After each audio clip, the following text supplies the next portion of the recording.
బంగాళాఖాతంలో మరో అల్పపీడనం ఏర్పడింది. వచ్చే 24 గంటల్లో అల్పపీడనం మరింత బలపడే ఛాన్స్ ఉంది. ఏపీని వరుణుడు మరోసారి పలకరిస్తాడని వాతావరణ శాఖ చెప్తోంది.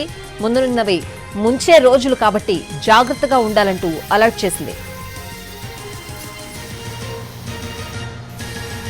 ఇక వెదర్ అప్డేట్ తెలుసుకుందాం. మా ప్రతినిధి రవిచంద్ర లైవ్ లో సిద్ధంగా ఉన్నారు. రవిచంద్ర, ఏం చెప్తున్నారు వాతావరణ శాఖ అధికారులు?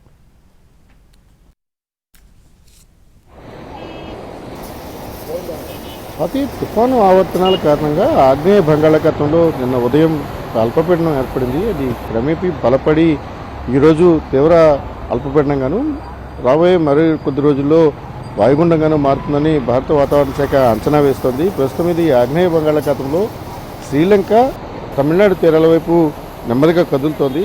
అది ఈ నెల 11 లేదా 12వ తారీఖున తీరానికి సమీపించే అవకాశం ఉంది. దీని ప్రభావంతో మరోసారి భారీ వర్షాలు కురిసే అవకాశం ఉంది. ప్రధానంగా దక్షిణ కోస్తా, ఉత్తరాంధ్ర, రాయలసీమ జిల్లాలపైన ఎక్కువ ప్రభావం కనిపిస్తుంది. ఇటీవల కాలంలో వచ్చిన ఫెంగల్ తుఫాన్ తర్వాత మరోసారి ఇక తుఫాన్లు తీవ్రత ఉండదు, తుఫాన్లు కానీ లేకపోతే అల్పపీడనాలు కూడా ఏర్పడే అవకాశం తక్కువని అంచనాలు ఉన్న క్రమంలో మరోసారి అల్పపీడనం ఏర్పడడంతో అటు రైతులు కావచ్చు, లేకపోతే ఇప్పటికే నీట మునిగిపోయిన ప్రాంతాలన్నీ కూడా మరోసారి భయాందోళనకు గురవుతున్న పరిస్థితి కనిపిస్తుంది. ఇప్పటికే అల్పపీడన ప్రభావంతో అంటే తెలంగాణ రీజియన్లో కొన్ని చోట్ల వర్షాలు కురుస్తున్నాయి. నిన్న కూడా ఉత్తరాంధ్ర అలాగే దక్షిణ కోస్తాలో కొన్ని చోట్ల చెదురుమదురుగా వర్షాలు పడ్డాయి. తీరానికి సమీపించే కొద్దీ అల్పపీడనం తీవ్ర అల్పపీడనంగా మారిన తర్వాత తీరానికి సమీపించే కొద్దీ కూడా వర్షాల ఉధృతి పెరిగే అవకాశం ఉంది. ఈ నెల 10, 11, 12 తేదీల్లో మంచి వర్షాలు కురుస్తాయని భారత వాతావరణ శాఖ ఇప్పటికే సూచనలు చేస్తుంది. దాని ప్రభావం స్వల్పంగా కనిపిస్తోంది. ప్రస్తుతం విశాఖ తీరంలో కూడా సముద్రం అలజడిగా మారుతుంది. అలజడి క్రమేపీ పెరిగే సూచనలు కూడా ఉన్నాయి. ఇక వర్షాల ఉధృతి అయితే వచ్చే 4 రోజుల పాటు కొనసాగే అవకాశం ఉంది. కొన్ని చోట్ల భారీ వర్షాలు కూడా ఆస్కారం కనిపిస్తుంది.